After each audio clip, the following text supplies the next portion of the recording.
Good afternoon, everybody. So why don't we get started? So today we have here Professor Mariapia Mendola. I'm going to introduce her to you, and then she will give the presentation. Before I forget, we were talking with Mariapia, and she's fine if you ask questions throughout and afterwards. So for clarifications, feel free to jump in. Okay, so Mariapia is professor of economics at University of Milan Bicocca. She's the director of the Poverty and Development Program at Centro Studi Luca. She's a research fellow at IZA and CCFO, and she's the co-editor of the B Journal of Economic Analysis and Policy. And her work is on development economics, household and population economics, migration, applied micro. Please go ahead. We're looking forward to it.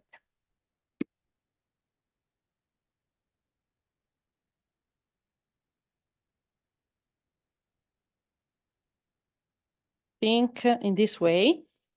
Okay, so first of all, let me thank Anna Maria for the kind invitation and all of you for being here. I'm super happy to be here and to present this work, which is a joint work with a few junior assistant professors, Francesco Campos, Sara Giunti, and Giulia Tura.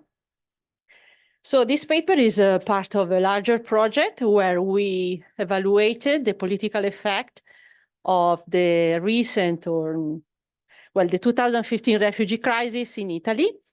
And the motivation specifically of this paper is related to, first of all, the upsurge of the anti-immigration sentiment that we have been observing over the last few years due to the refugee crisis, or starting in Europe at least, or increasing after the refugee crisis, and also fostered by the political discourse. But this paper is also motivated by the fact that this anti-immigration sentiment has been proved to be quite heterogeneous across countries. If you think about the most cited, if you want, divide that you can observe in the political behavior, also in the US and in Europe, is the rural-urban divide. So we have observed that in rural areas, people reacted in a harsher, let's say, way to immigration. And for example, also during the former Trump election, I mean, rural areas or left behind areas were more voting more for populist parties at the time. And this rural-urban divide, though, is not enough to explain what drives this heterogeneity. So this is what we explore in this paper. And this paper is focused on the refugee crisis in in Italy. And we're going to explore the heterogeneity of the political backlash in Italy. This is the refugee crisis in Italy, indeed, and these are a number of asylum applications and application examined over time in Italy. And as you can see, there is a sharp increase between 2014 and 2018. So these are the years of the 2015 refugee crisis, which happened in Europe following the Syria war and the turmoils in the Middle East. And therefore, all Europe received millions of refugees, like 1 million refugees arrived in Germany in 2015 alone. And in Italy, we had on average 150,000 asylum seekers arriving in Italy each year for those 5 years. And those 5 years happened to be in the middle of 2 national elections. So I'm going to show you that the management of this refugee crisis has been dealt with a particular dispersal policy, which which provides a natural experiment. So we're going to exploit the natural experiment induced by this dispersal policy to evaluate the heterogeneity of the political backlash. In a different paper, we evaluate the impact of the refugee crisis on political preferences in Italy, and we see that there is a shift toward the right-wing populist parties. And but this is not driven by actual economic cost, but is very much triggered by political propaganda. In this paper, what we are going to show is since we're going to show that the effect is quite heterogeneous across different dimensions, across Italian municipalities characterized by different dimensions, and the different dimensions are both economic and non-economic. So we try to understand what drives the heterogeneity of the political backlash, in particular by looking at economic and non-economic factors, meaning cultural factors. So what happened in Italy in political terms is this, between the two national elections, is this quite significant increase in voting for the anti-immigration front, which is Lega and League and Brothers of Italy. And we see in 2018 a decline in voting for the center-left. So there is quite a significant shift in political preferences in Italy towards right-wing parties, but these right-wing parties, we call it also the anti-immigration front, because they had significant anti-immigration agendas, especially at that time. The political campaign in 2018 has been all about anti-immigration stances, and if you want, the slogan was, for example, Italian first. So, and this is the Manifesto project, which is a project that tried to measure political agendas by measuring the political views of parties with respect to many different topics. And we see that the League and Brothers of Italy are the ones more against multiculturalism and immigration. So, and in such a way, we use votes for anti-immigration parties, specifically in these papers, also as a proxy for anti-immigration sentiments and attitudes, if you want. And we check that with the European Social Survey. So basically, since there is no detailed survey data about attitudes at the municipality level in Italy, there is no such data. And therefore, for example, from the European Social Survey, we can see that there is a positive correlation between voting for anti-immigration party, the League and Brothers of Italy, and having negative views with respect to restricting immigration of similar and different ethnic origin, restricting immigration from poorer origin. Immigration is bad for the economy, immigration bad for cultural life. So basically, those voting for the Lega and Fratelli d'Italia had more negative sentiments, and the negative sentiment with respect to migration. So that's why we can think about this voting behavior also as a proxy for attitudes against immigration and minorities.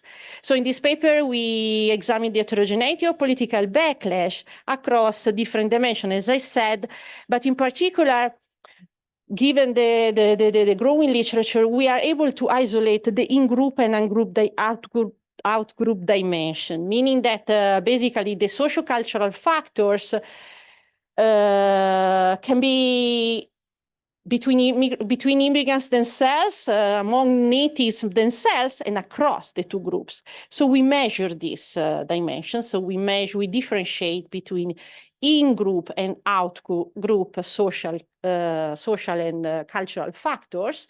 And I'm going to tell you in a second which measure we use. And we leverage as a source of exogenous variation the dispersal policy. As I said, this is a unique dispersal policy. The rules I'm going to tell you in a second. And in order to show you evidence on that, we collected administrative data from all Italian prefectures with Freedom of Information Act request. So we have data on refugees, refugee share across the whole national territory at municipality level, which we collected ourselves with a very painful process, but we managed. And we show that there is this quite significant heterogeneity in the political backlash across important dimensions, according to the literature. And we exploit that to evaluate different and counterfactual resettlement policies designed in order to minimize the backlash. So we basically exploit heterogeneity to show that the resettlement schemes can be done in a better way in order to minimize policy. And I'm going to show you that there is a trade-off between dispersal policy and minimization of backlash, but we can bear the two dimensions all together, and we find an equilibrium, basically. An equilibrium policy. So the Italian refugee reception system, in a nutshell, is designed along two different stages. So, of course, when they arrived, they are identified, and there is a first assistance in major spot disembarkation, so the hotspots. And after that, at the time of the refugee crisis, in principle, there was the national system, the System for Protection of Asylum Seekers and Refugees, the SPRAS system, which is the national system in Italy in order to provide protection to asylum seekers. And this is the public national system funded by central government and run by municipal authorities. So this is the public system. The system turned to be not enough, not sufficient to host all the refugees and asylum seekers arrived in 2014. And in a very quick and rushed way, the left-wing government at that time set up the temporary reception system. So the system that was devoted to adjust and to accommodate all these newcomers that they were arriving in the middle of a crisis. So they set up these temporary reception centers that basically they were replicating the SPRAS system, but it was done through central government funding, but the funding was opened up to the private organization, the private systems, so NGOs, cooperatives, and private agents, in order to host refugees in private centers. And, well, needless to say that this temporary cuts became permanent. So basically, this is the system also today. And the dispersal policy, so the way they allocate also these fundings, was done across two different lines. So basically, there was an equal distribution of refugees across provinces according to the local population. So basically, the allotment plan was set as having 2.5 asylum seekers out of 1,000 inhabitants at the province level. And within province, the prefecture, which is the administrative office representing the government at the province level, was opening up the bids, and everybody could apply.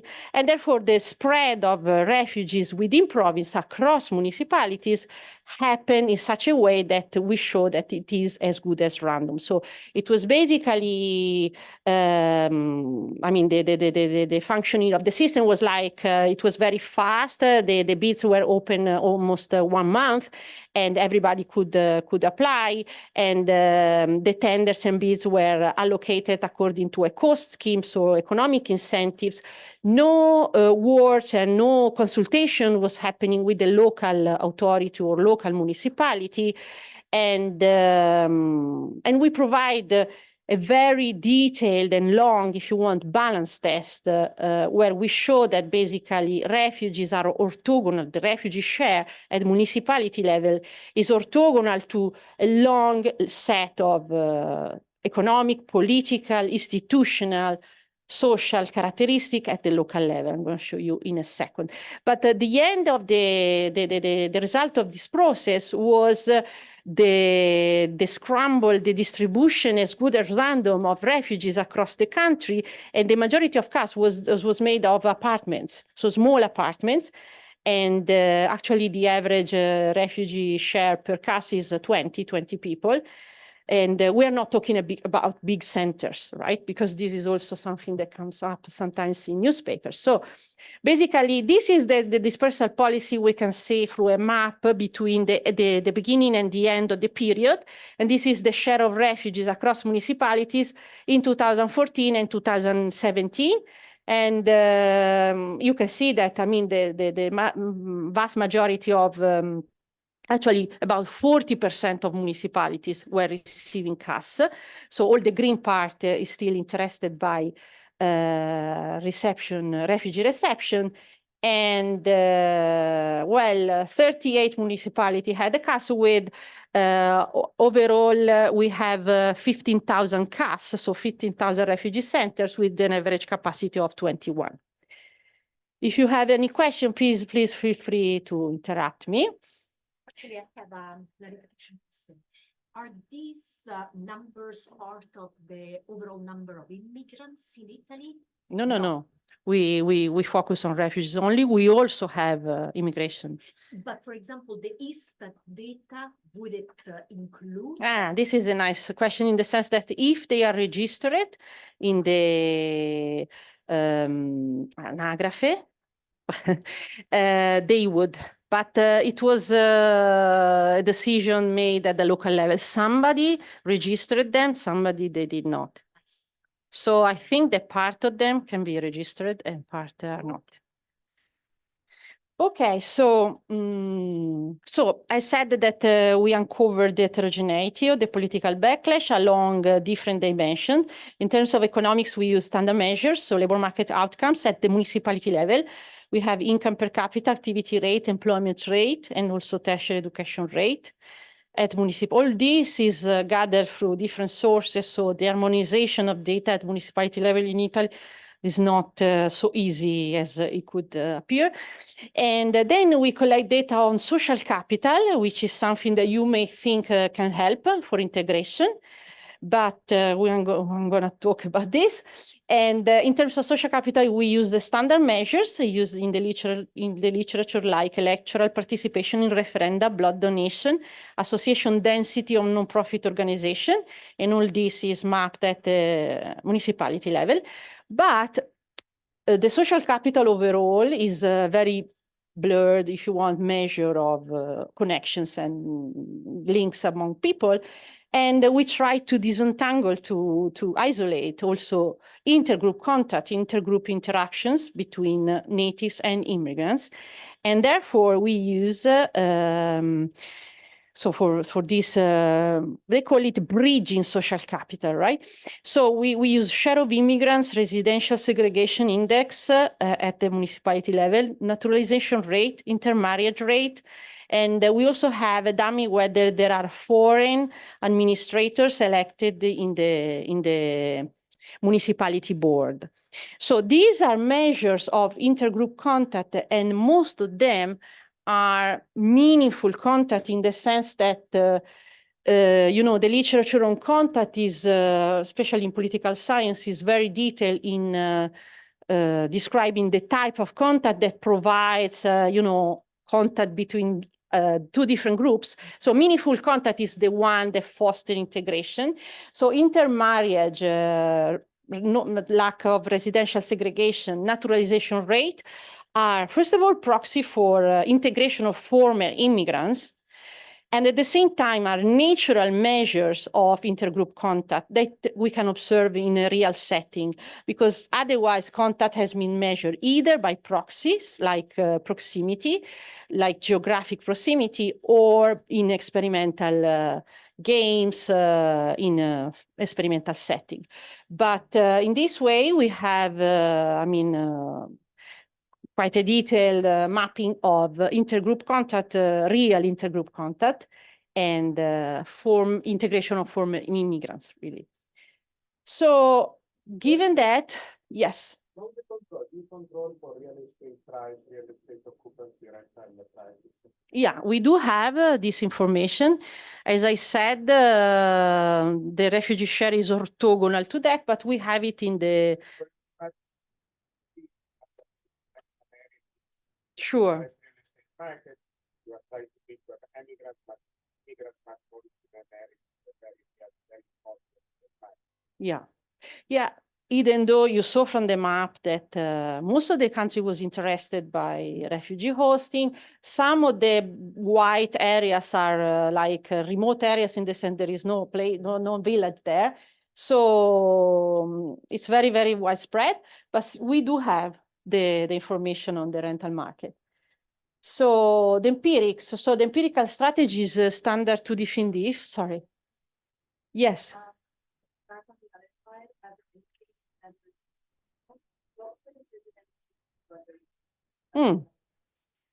Because in the literature, I mean, blood donation is a proxy for altruism and for caring about the public good. And that's why. But I'm going to show you that it works in bond, not for like out-group people.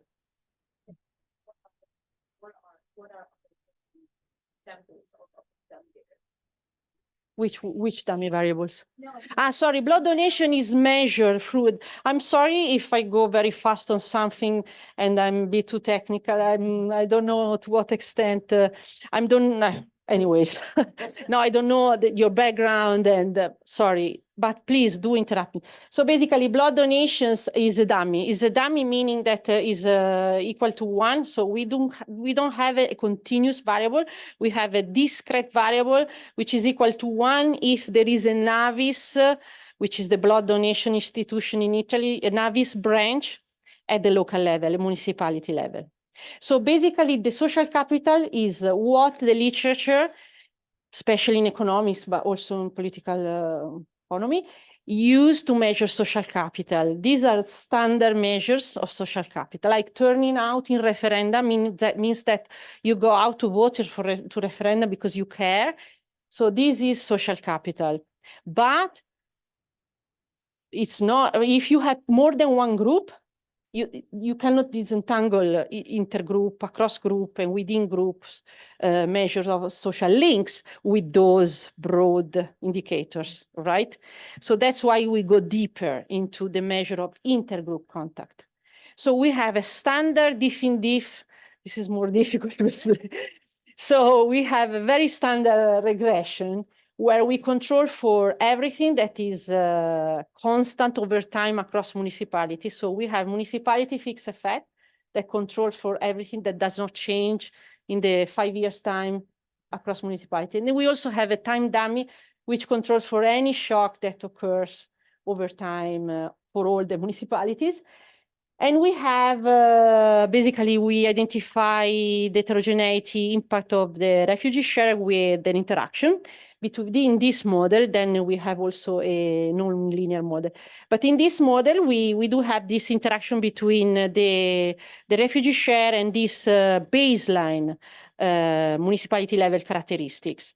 Okay, so this is the baseline, sorry, the balance test. So here we regress everything that we have at the baseline in terms of political outcomes, both in 2 chambers of the parliament, institutional context, so institutional characteristics of municipalities, like also corruption, mafia, infiltration, and crime rate, everything that deals with the institutional context at the baseline.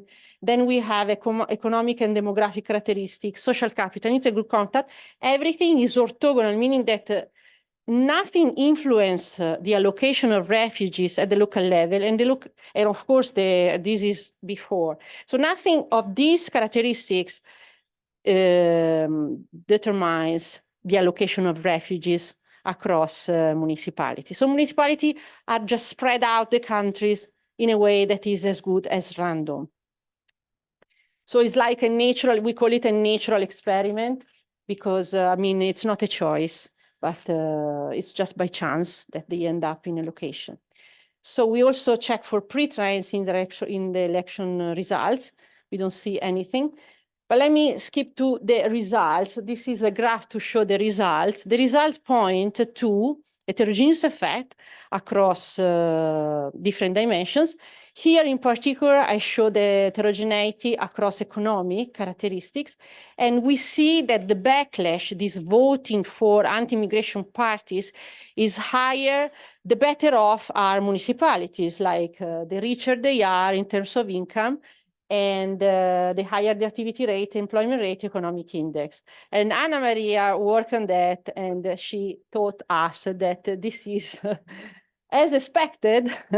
No, because basically there is a welfare dependency concern. So people are against immigrants, even though they are rich, but they fear that they're going to pay higher taxes. And therefore, they're going to be worse off later on because they have to sustain and support these refugees. So this is consistent with the literature. Yes. I may jump in. I guess it could be consistent also with Tito's story about changing the real estate market. In areas which are richer, I think people worry more about the impact of the arrival of refugees on housing. Because they prices. decrease the value of their houses. Yeah. That could be something. Yes. Yeah, that is going on. Yeah, we didn't do the heterogeneity with respect to the baseline rental market. Maybe we could. Yeah, we use the standard, let's say. Yes, yeah. Yeah. Yeah. The differential effect, which is significant. Well, it's 0.8 percentage point, which is basically this change like contributes to 10%, explain 10% of the change in voting for anti-immigration parties over time within municipality. So it's not a huge effect, of course. In terms of change of votes. So the level, the number of votes, I have no idea. I'm gonna check it. Okay, so we do the same with social capital, and we do find, similar to the economic dimension, we do find this exacerbation effect of social capital in terms of backlash, in the sense that the higher social capital, the higher the backlash at the local level. And this is maybe unexpected because you may think that, being closer and higher density in terms of social networks may help integration. But this is consistent instead with the bonding nature of social capital. So social capital, again, can be within group or out group or across groups.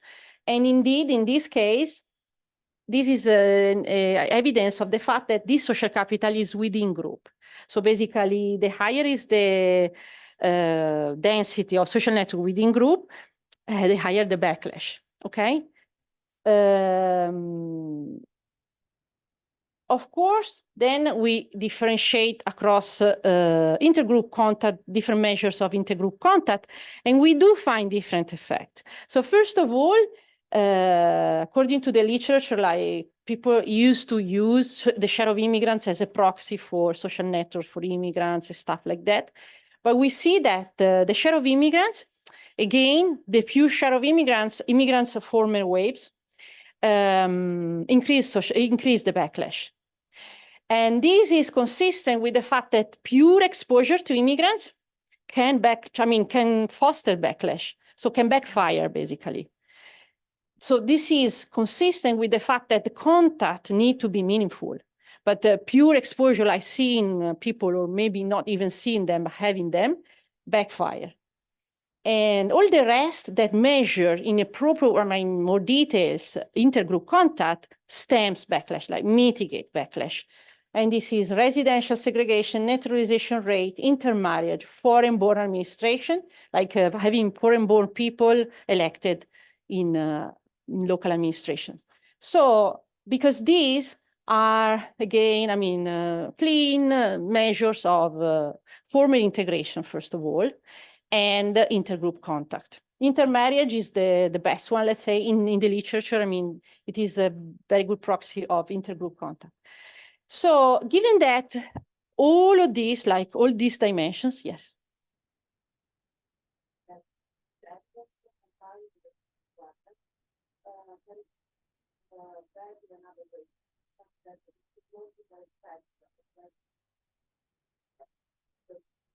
So that the higher the immigrants, the higher the impact of other immigrants, other refugees, or things like that.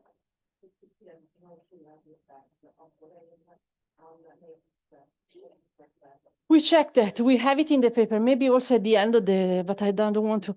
So basically, we check whether there is a nonlinear effect. First of all, bear in mind that the dispersal policy doesn't allow a lot of variation, like the dispersal policy is like 0.03% of refugees at the province level. So then they are spread out. There is not super high variation, like they can reach 0.1%, but at most. The second thing is that we don't see any nonlinear effect. So basically the effect is flat, is small, positive, and flat.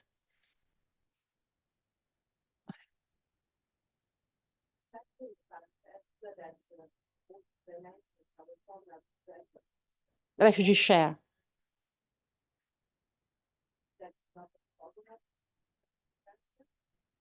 Yeah, but the share of immigrants I don't see the point, because the focus is on refugees. So the share of immigrants, actually, we don't even use it as a control. Then if you want, we can include it and the results are robust. But they are very different things.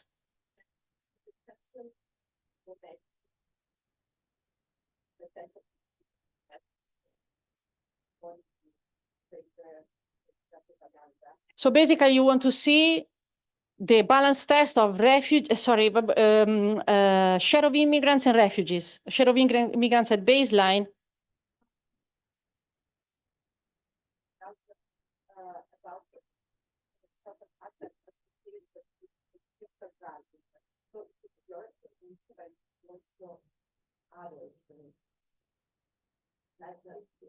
The perception of refugees similar to that of immigrants, and so the interaction of this phenomenon.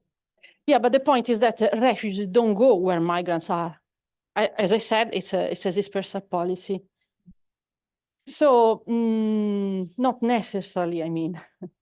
Okay, so anyways, we have a bunch of robustness check, but that's it. So basically, the point is that all of those dimensions that I mentioned, are potentially correlated. They do overlap sometimes. So basically, it would be nice to take them all together. And we do this using a machine learning techniques. Otherwise, through a linear model, it would be rather tricky, because they are very much multicollinear. So basically, we use the conditional average treatment effect via causal fork, which is a machine learning algorithm, a machine learning technique that allows to estimate the distribution of treatment effect, taking into account all of the dimensions I mentioned all together. In the sense that these machine learning techniques uncover heterogeneity in the covariate space, starting from the data. So basically using the data, it split the data across different dimensions, maximizing heterogeneity, and then estimate the treatment effect across all these sub-samples that are called leaves. And it generates the conditional average treatment effect. So the treatment effect conditional on all bunch of characteristics that we can take into account. So it's a more sophisticated technique in order to uncover the heterogeneity of a treatment effect through the data. So we predict the backlash effect conditional on all of the dimensions I mentioned, and then we see that there is a bit of heterogeneity. So basically, the red line is the estimated backlash effect, and the blue line is the one the distribution of our conditional average treatment effect that goes from 0 or minus 0.02 to 0.15. So there is a range of this treatment effect. The backlash has a range, which is not huge, but it varies. Okay, so so then what we do, how I am with time?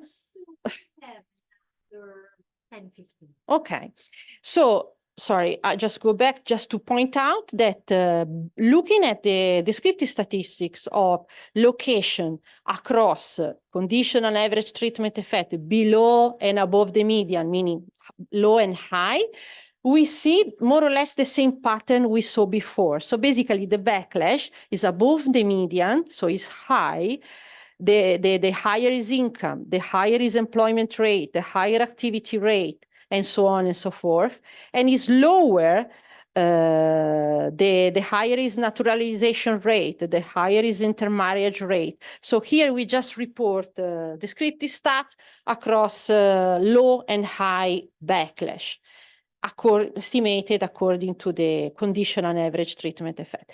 So all this put into question the random dispersal policy. So do we really want to spread the refugees all over, let's say, randomly, and then have the backlash, or the policymaker can embrace the backlash and say, okay, let's make a better policy that potentially minimize the backlash. So this is what we do.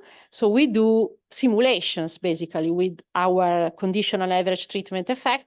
We simulate counterfactual resettlement policies in order to show whether there is scope for improvement and whether there are trade-offs, let's say, between dispersion and backlash minimization.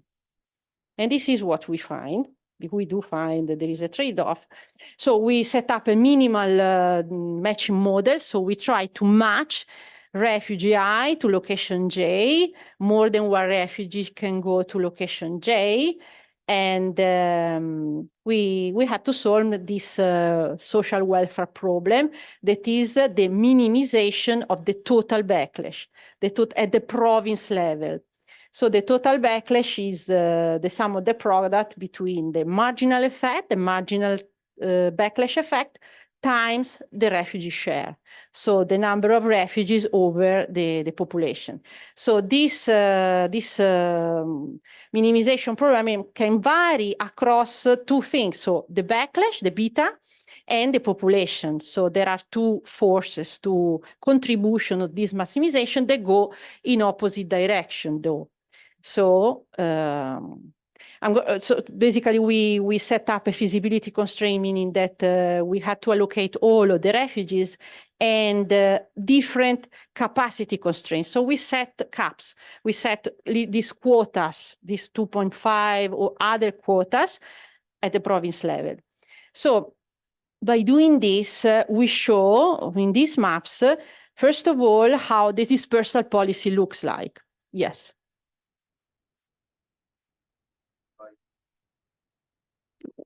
We have a refugee share. No, we do have the regression, the independent variable is the share of refugees. So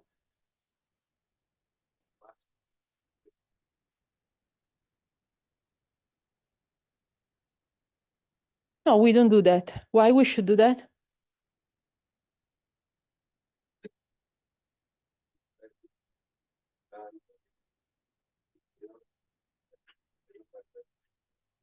Okay, first of all, we have municipality fixed effect. We have the population at the denominator. I don't know.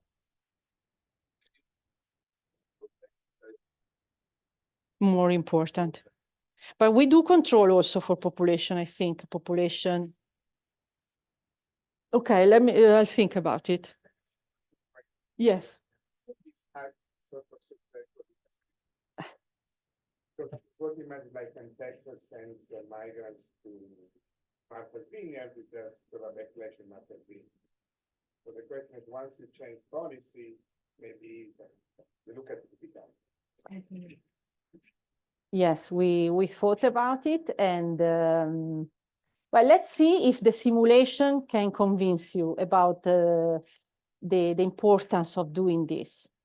As I said, I mean, the thing that the backlash effect is nonlinear means that, I mean, it's rather stable, and I don't think that, so we show that changing the intensity and also the extensive margin of the refugee allocation change the backlash, but you may have the same dispersal policy. So you can change the location and have the same dispersion. Okay, let's see if you like the simulations. So basically what we do is distribute, so evaluating estimating the dispersal policy through the minimization of the backlash across different capacity, imposing different capacity limits. So basically, we share in the first map the distribution of refugees according to the actual, the observed dispersal policy. Then we impose as a capacity limit the 2.5 for every municipality, because the 2.5 is the dispersal policy at province level. We impose it at municipality level, and you see that all the country is interested by refugees. So that is the highest dispersal policy you can have. For example, for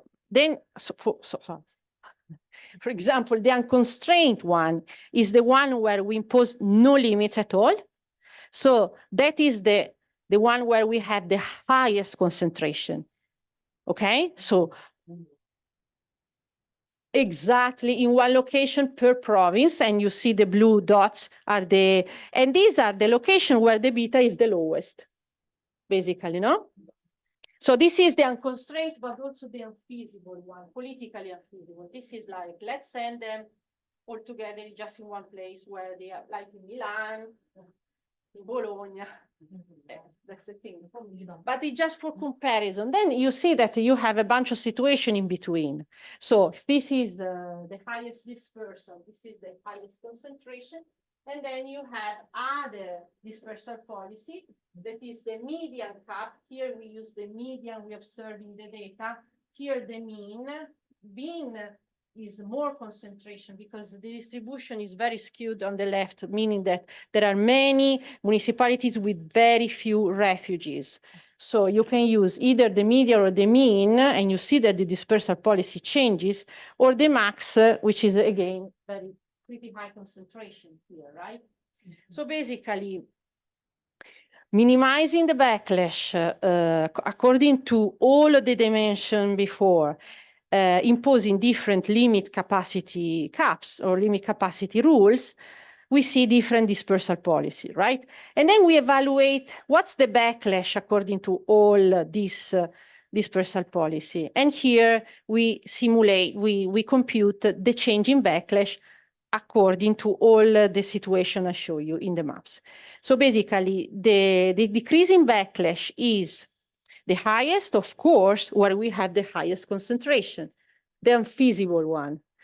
You have, and the red dot is dispersion, the level of dispersion. The dashed thing is, the dashed line is the actual dispersion we see in the data. I told you 40% of municipalities receive refugees.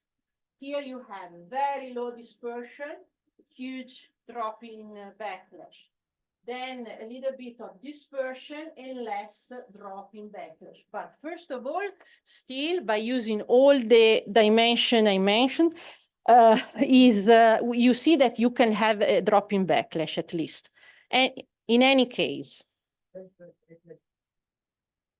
dropping, yes, which is lower negative attitudes. That's why I. Yeah.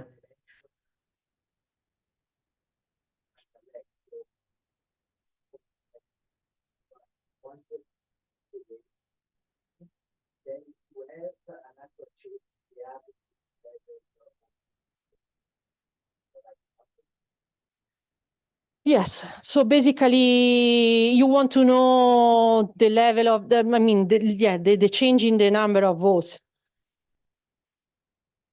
Okay, we didn't compute that. That's a third step because you believe so much in my simulation that you already want to know. No, but I got the point. Okay. Yeah. Mm-hmm.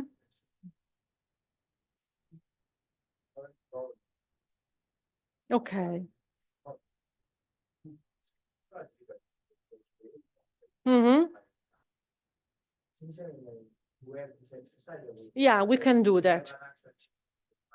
Okay, okay, okay. Thank you very much. We can do that. Okay, so basically, I just wanted to highlight that in this situation, you see that the dispersal policy, when you impose the median cap, is the dispersal policy is very similar to the one we have now. We had in 2017, but the change in backlash is quite significant. So meaning that if you're very concerned about concentration and you want a dispersal policy, you can have it, but in a better way. So sending migrants to different municipalities, so reshuffling a bit things, like policymakers should design in a proper way, they can have lower backlash and still dispersal policy, dispersal refugees allocation.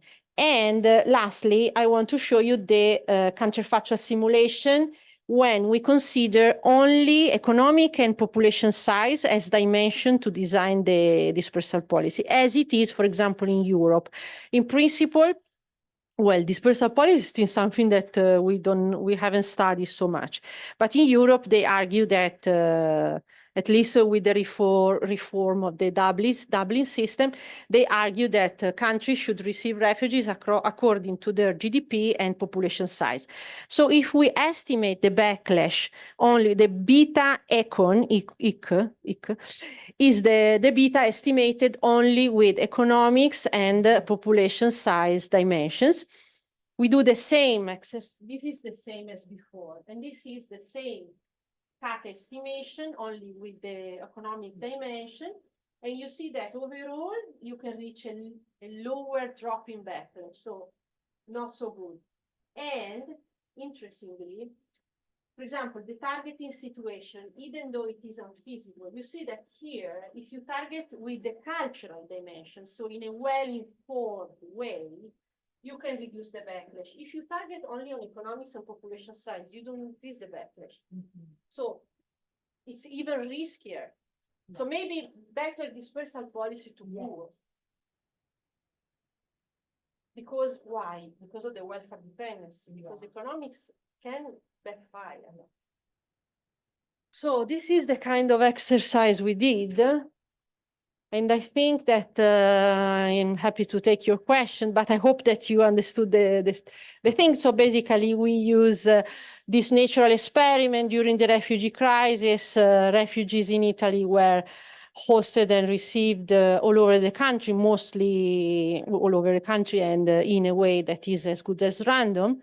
We do explore the reaction, the political backlash to this refugee reception, and especially how vary the political reaction across different dimensions, both economic and non-economic. We highlight the importance of the cultural dimension, which is not purely either proximity or social capital, so to speak. And therefore, we simulate the reallocation policy, and we see that policymakers could do better if they take into account characteristics at the local level of natives themselves, or former integration of former immigration waves. So there is scope for improvement of dispersal policy. Thank you so much. Very good. Thank you.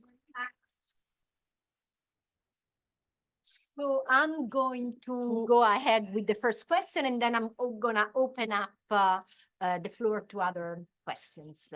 So my question is that maybe policymakers don't want to minimize the backlash.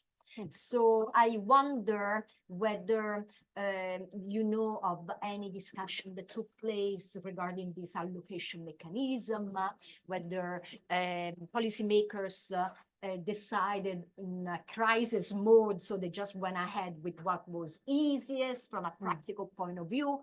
But what went on in those months?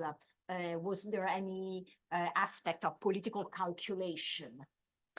All right. So basically, I think that not all policymakers may not want the backlash. I mean, I'm thinking about the other front. They may learn how to, to counteract to these anti-immigration policies. But in a nutshell, I think that this backlash can lead to xenophobia, can lead to violence, can lead to social conflict, and can lead to, to a situation that is socially, very unstable and critical. So I don't think that, I think that there are tensions, but I'm thinking about policymakers that do care about social conflict. And yeah, no, I'm thinking no, about, but I understand the question. the parties that benefit politically from this backlash, and whether you have. Yeah, but there are other parties that are penalized. Yeah. So I'm thinking that maybe they are not happy to be. Yes, yes. And I guess these are the parties that made the decision about the allocation mechanism. Yeah, but are very much uninformed. That's the point of the paper. Yeah. That they do it with the rule of thumb, as we call it before. So, yeah, but it's very new in a way. There are not so many papers, as far as I know, that simulate and discuss the efficiency of this dispersal policy. Thank you. So why don't we go ahead with questions? Who wants to go first? I think there is first Massimo, then there is another question here. Okay, great. Yeah, thank you for your talk. Let's assume that politicians do want to minimize the backlash regarding refugees, right? And then from your findings, what would be the social or cultural mechanisms that a policymaker would need to implement in order to minimize that backlash? We were talking a little bit before about learning of the language of the place. Yeah, I think, basically, what do we learn from this paper? That's the question. So basically, I think two things. First, the matching scheme should be a policy concern. So, as I said, at the international level and country level, we don't know much about where to receive refugees. Because asylum seekers arrived in one place, like in Lampedusa, and after that, so if you want to provide them asylum, you have to decide where. That's a policy issue, and there is not much literature on it, but there will be. I have this impression. And this is also, also across Europe, we don't know where, because there is a tension between Italy, France, and Germany when they arrived by boat. And the other thing is that policymakers should care about how to receive refugees, and therefore how to share, first of all, information with natives, possibly resources with natives. So how to receive refugees and taking care of the whole situation, embracing backlash, and therefore taking care of natives too. Because this is again, I'm speaking to not exactly to the anti-immigration parties. No, you have to embrace also the native fear and the natives' reactions. But yeah, for example, in developing countries, there is a small literature showing that if you share resources between natives and refugees, they are happier, or there is no backlash. So basically, and this is for sure also in Italy, like these services that you provide for refugees, they should be shared with natives too. And this is a way, an economic way. Then there is a cultural part. If you're not used to have people from Africa around, maybe you have a meeting, like these mayors in the south of Europe, I was telling you, that they do explain to their community. So there is a lot to do, because there is nothing related to this. This is called the supply side of integration. So we are very much concerned on the demand side and on immigrants themselves, like training between Italian people for the Italian language. This is for sure important, but it's also important to bear in mind that natives are there too. So we had a question there. Considering the regional differences in Italy, especially between the north and the south, did you see any sort of trends or any patterns at like a larger regional level, such as backlash resulting from refugee allocation in the south of Italy versus the north of Italy? Or was that sort of not part of this analysis? This is not, but no, we haven't checked that, to be honest. What I can, but we're going to do that. What I can say is that, as you saw, refugees are all over, and I'm not expecting south north divide in the backlash, even though I mean the south, for example, is very is poorer, but at the same time I've seen more backlash in the north, so I haven't checked that. It was too much straightforward in a way, so no, I don't know. Let's see if we can keep the country all together or we have to. I'm gonna check. No, I don't know. My co-authors are against this north-south. I don't know, but I'm gonna check. In general, from anecdotal evidence, the South is very welcoming in economic, in cultural terms, if you want. The North is more welcoming in economic terms because there are more opportunities. So I don't know. Yes. Hi again. I have a question regarding the matching model. Do you think that the public procurement nature of migrants allocation can be an impediment to the realization of the matching model? Because if the anti-immigrants political powers are against this model and then proposing it in a public procurement, sorry, let me rephrase it. Okay, so if we have the political parties against the matching model, and then we are going to take away money from the centers that actually do host migrants, maybe they will be against as well to the matching model. So who is left, which is pro to this thing, considering also the major scandals that we had in Italy? Yes. Sorry, it was not phrased very well, but I hope Yes, I think that this paper and also the former paper where we evaluate the impact, the backlash, let's say, we evaluate whether the backlash is explained by economic effect. In general, the economic side is not playing a major role in this story. So what we uncover is that the cultural part is more important. So I don't know what you have in mind when we say we take the money from here to there, because it's not a matter of money overall. It doesn't look like to be a matter of money. So for sure, basically, those NGOs and cooperatives and stuff, they worked. So this is good. They worked, but 40% of municipalities had. So many of them worked, and there is not such an uneven distribution of money. What is important and emerges from the analysis is that the backlash, so the discontent, comes from the cultural side. So being not aware of how integration works, not being exposed to real integration is what matters. So of course, there are going to be parties that don't like so it's a tension, like they're going to play maximizing or minimizing the backlash. But still, it's important to be informed when you design a policy. So what I'm saying is that they should care more about the matching the location scheme. And if for example, if you put refugees in the rural areas where there are only old people, elderly people, and they never saw refugees, you have to go there and talk to people and explain, share something. That's the point.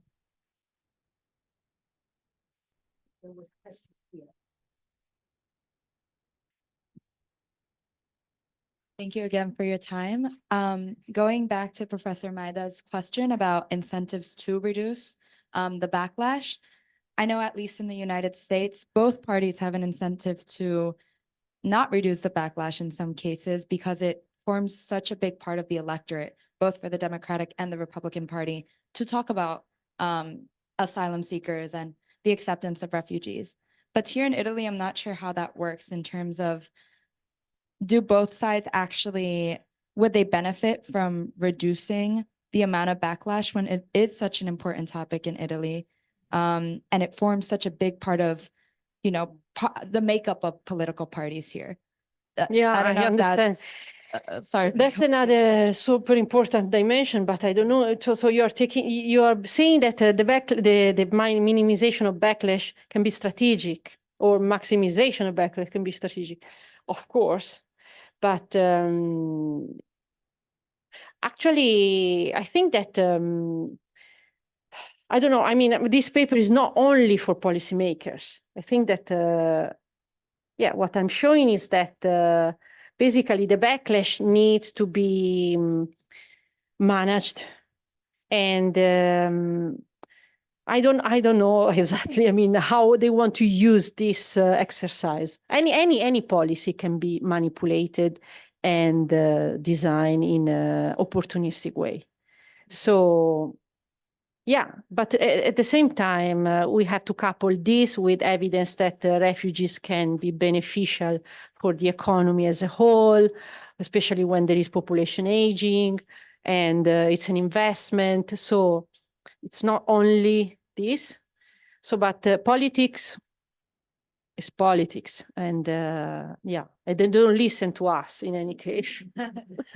But Thank you. I'm going to jump in with a couple of questions.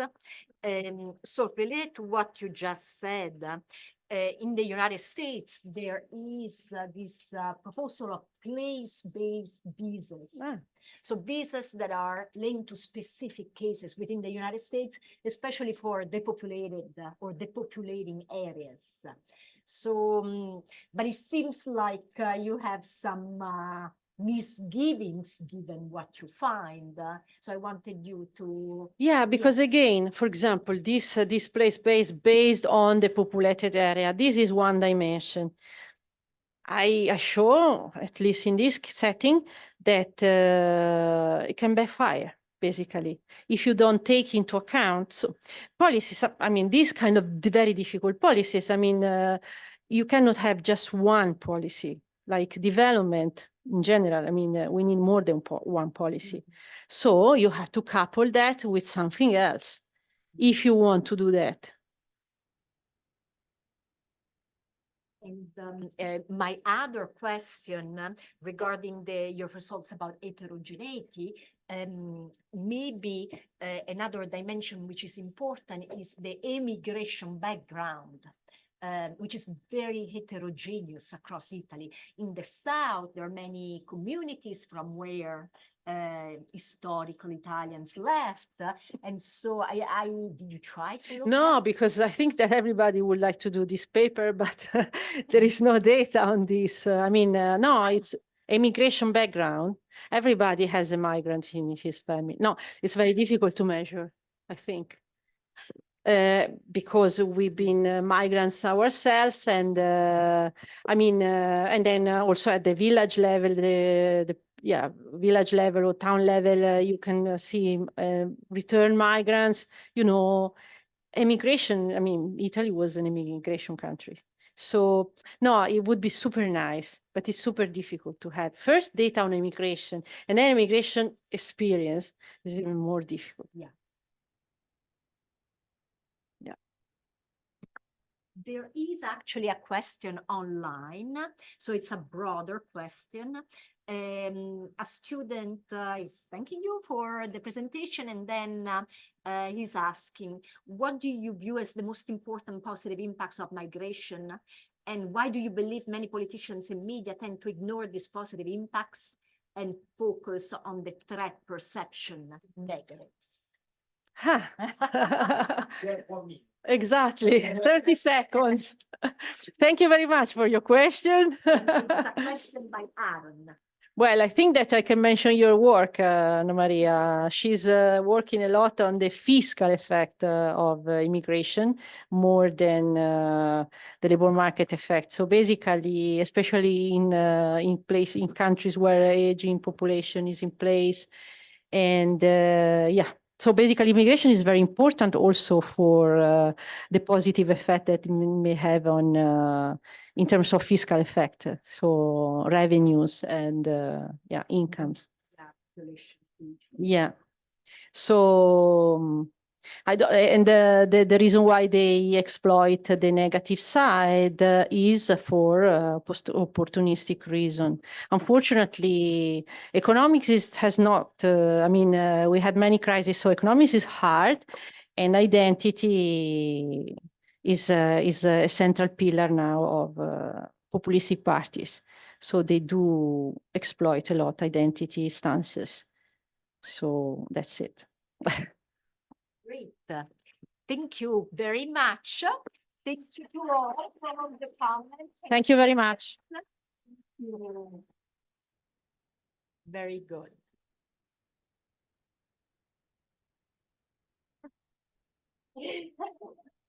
Perché